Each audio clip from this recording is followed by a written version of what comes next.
My name is Bob Erdman. I have a 2013 Tesla Model S that just turned 8 years old. It's still going strong and ready for another road trip. In 2016, our family took a road trip to Canada when our Tesla was only 3 years old. Now, in early 2021, the non-Tesla DC fast charging network is larger than what Tesla had in 2016. All EVs can easily make this trip now. I'm using our Canadian road trip to illustrate how we used our time while our car was charged. Here's an animation of our road trip. On the way up to Montreal, dropped our daughter off at camp. Three of us went down, visited Grandma. Wife flew home. My son and I went up to Ottawa, then to my college reunion and home again. The first leg of our trip was 600 miles from Washington, D.C. to Montreal. Our first stop was the Newark, Delaware Supercharger. There we replaced 105 miles and it took 20 minutes for the charging.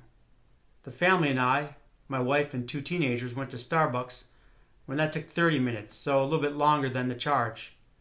Next, we ate lunch in Paramus, New Jersey, a snack in Albany, and then dinner in the Plattsburgh Supercharger. While we drove 153 miles, in 15 minutes we had enough of a charge to make it to Montreal, but we let the charge keep going while we ate dinner for the 60 minutes. So all in all, it took us about an hour and a half of charging time, but our activities required 2.5 hours. So total travel time was similar to a gas car.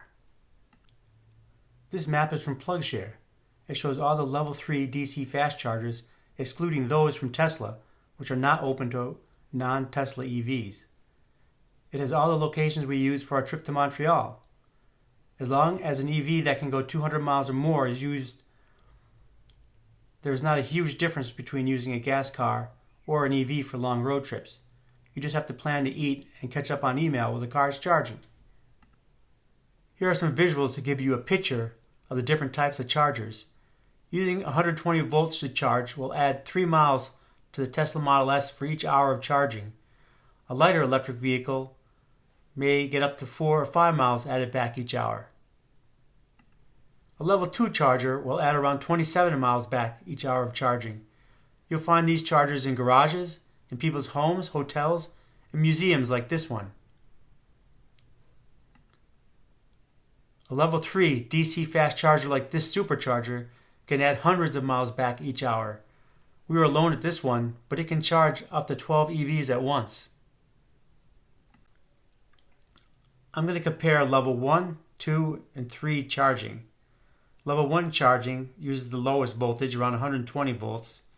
Here with the Tesla Model S adds about 3.5 miles every hour, which will take 18 hours and 30 minutes to go from halfway up to about 75%.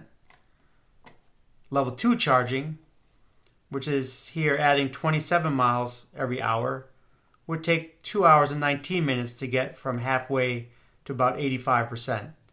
This is similar to what I have in my home charging experience. I have a level 2 in my garage, and I drive probably about 60 miles in a day. It takes around 2.5 hours to put those electrons back in. On long trips, use a DC supercharger. In this example, it was adding 257 miles for every hour of charging to go from about 12% up to about 95%. It would take 30 minutes.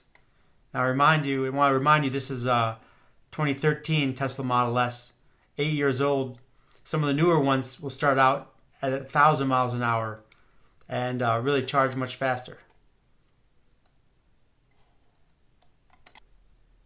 I talked about a typical road trip experience where on average the family needed more time to eat and make a pit stop than the car needed to charge.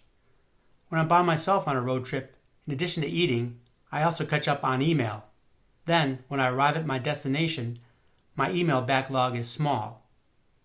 If you have any questions about any aspect of electric vehicle ownership, stop in on our monthly Ask an EV Owner Zoom call. Soon, we may add an in-person component as well. Brought to you by the Montgomery County Green Fest, Poolsville Green, and EVADC.